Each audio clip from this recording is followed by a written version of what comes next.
I try and keep things as simple as I can. It took quite a bit of learning to sort of groove what worked for me. I'm a firm believer that hitting the stumps is the main thing for me in the power play.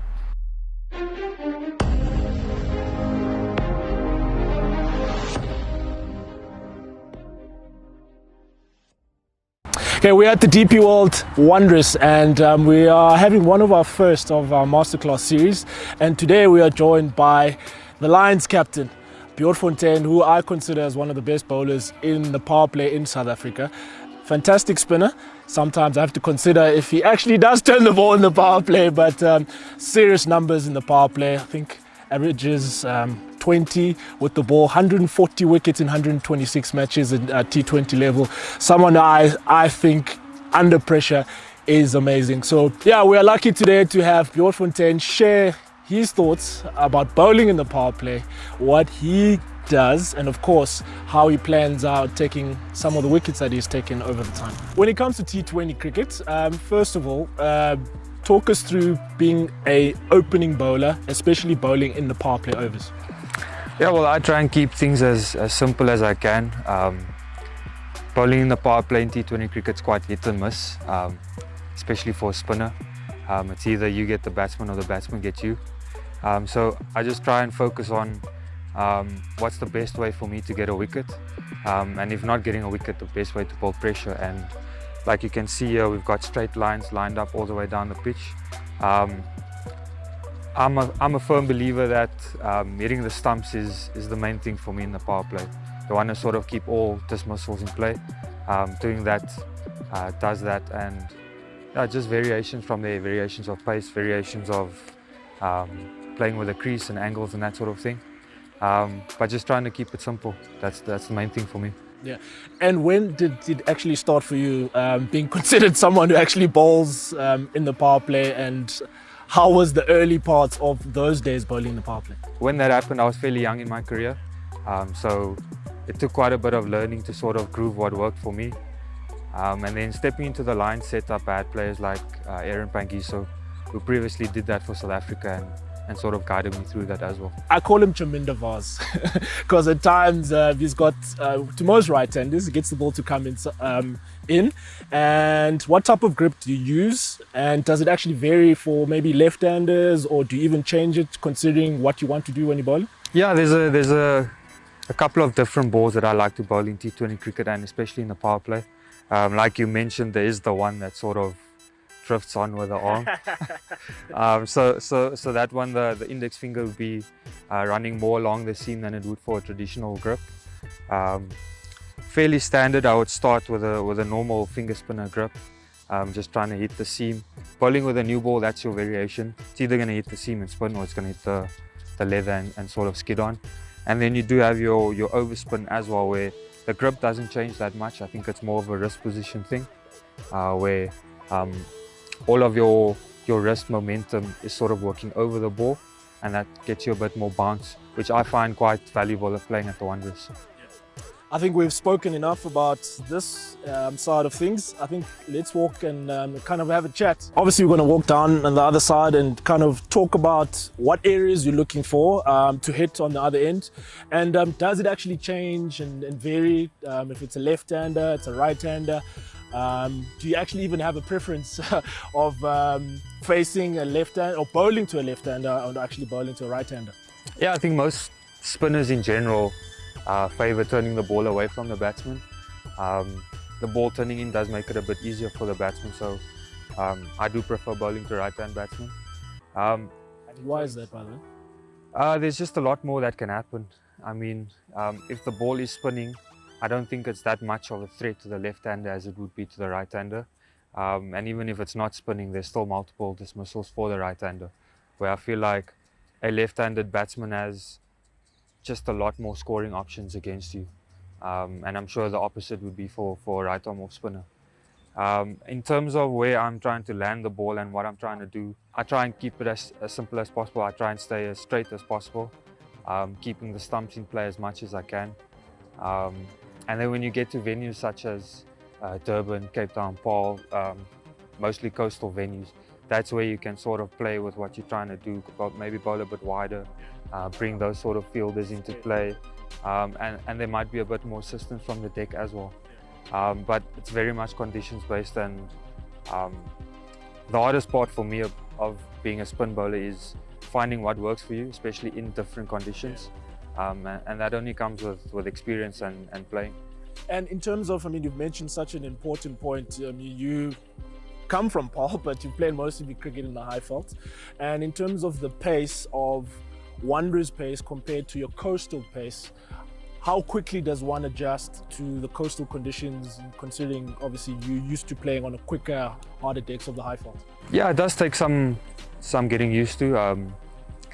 Generally at the Wanderers, you'd like to be a bit more quicker. There's a bit more bounce, but not as much spin.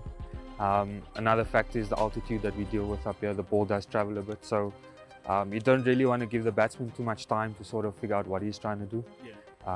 That sort of ties in back with bowling at a faster pace.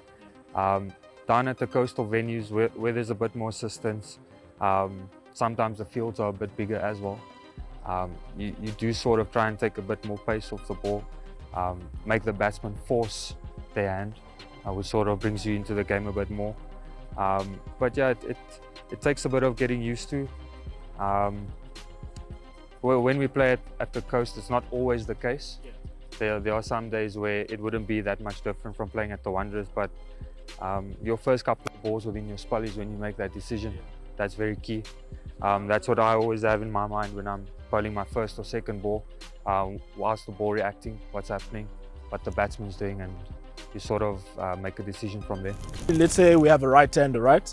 And you're about to bowl your first over. What type of area are you looking to hit right now to a new batter in the power play? So firstly, the line that I'm trying to hit is off stump. Mainly because you're bowling with a new ball, you're not sure if it's going to spin or not. So you sort of want to keep all of those dismissals in play, like I mentioned. So off stump, you've sort of got LBW in play, you've got bowled in play, and if it does spin, you bring the keeper into play as well. So that's where I feel that gives me the most opportunity. And in terms of length, I'm not sure if anyone's noticed this, but there's a line on the side of the pitch whenever we play. It's about 5 feet. And then my general length is another 3.5 feet from there. So let's say that line's there, that's 1, that's 2, that's 3, and another half. And that's about where we are. Yeah. So you said that line was about 5 feet, which is here, and then it takes 3 steps from there, and then it goes across. So that's your area that you're looking to hit. Yeah, that's generally the length, because I feel like that's generally the length that's going to be hitting the top of the stumps. Yeah. So you want this? Yeah. And top of the stumps, I feel like a lot of batsmen don't really have a lot of boundary options against that length. Especially playing at the highveld, guys want the ball sort of under their eye so they can access the straight boundaries. So that length sort of makes it a bit harder for them to sort of hit through the line, and they've got to rock back. Cool. I think it's time to get B bowling here.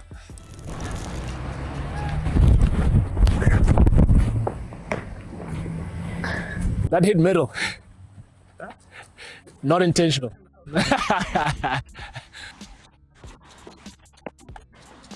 Nice. Okay, you've bowled 2 balls, B, where one has turned, one hasn't turned. That's got nothing to do with you, or is that something that you would have wanted? You just had a look first, and then the second one you turned? I think that's just the natural variation that I was speaking about. I'm not trying to control that, but what I am trying to control is the possible outcomes, and that's where the line and the length comes in. I know that a certain ball is going to do something if it's not going to spin. I know what it's going to do if it's going to spin, and that's just because I know what line and length that I'm trying to bowl. Yeah. And now that you've seen that there is turn and one is, what ball now is the ball that you're looking for, or you still just going, if it turns, it turns, and I'm just looking to hit that area? Yeah, I'll just try and stay with that area. I feel like, especially when batsmen bat against me, the danger ball is still the ball that doesn't spin, because once one does spin, there's a little bit of doubt that creeps into their game. They're not sure of their game plan and where their scoring areas are, and all of a sudden one just skids on and it's the stumps. Let's say he's swept you and he's got a boundary, right? How do you come back now from that start? You've bowled a couple of balls to the right-hander, the lefty is on, he gets you away, you've got 2 more balls in this over. How would you close this over? What I can do is a field change. I could push the deep square back and bring the long on up. It's a bit risky because you generally don't want both straight guys up in the power play, but what I can control is my length and where the ball then goes. So what I could do is drag the length back a bit, force him to play off the back foot, and if that's what I want, I just need to get him off strike and bowl to the other batsman. It seems like at times, you know, the bowlers tend to back the batters a lot more. And at what point do you still trust that what I'm going to execute, instead of just saying, you know, I'm under pressure, and then you kind of get pumped even more? How do you handle that moment of you still backing yourself to still land and execute your game plan? Yeah, it's easier said than done. I'll admit that. It is a batsman's game nowadays, and personally, I feel like batting's evolving a lot quicker than bowling is in the T20 space. So it's all about finding what works for you. I feel like that all comes with playing time, experience. The over's not done until the 6 balls bowled, and you could go for 10, 12, but if you get a wicket on the last ball, I still consider that a win. It's going to take a new batsman a couple of overs to get settled as well, which sort of brings the game back into your team's favour. But just trying to stay in the contest as long as possible and trying to be aggressive with your plans. I find if a batsman's successful in an isolated event and forces you to do something else, he's won the battle. And that's something that you don't want as a bowler. Yeah, cool. You've got a scenario, you're trying to close off this over. You've got 2 balls, the left-hander is on strike. So what I'm going to do now is I'm going to keep the same field, the long on and the cow corner. And what I'm going to try and do is bowl a Yorker.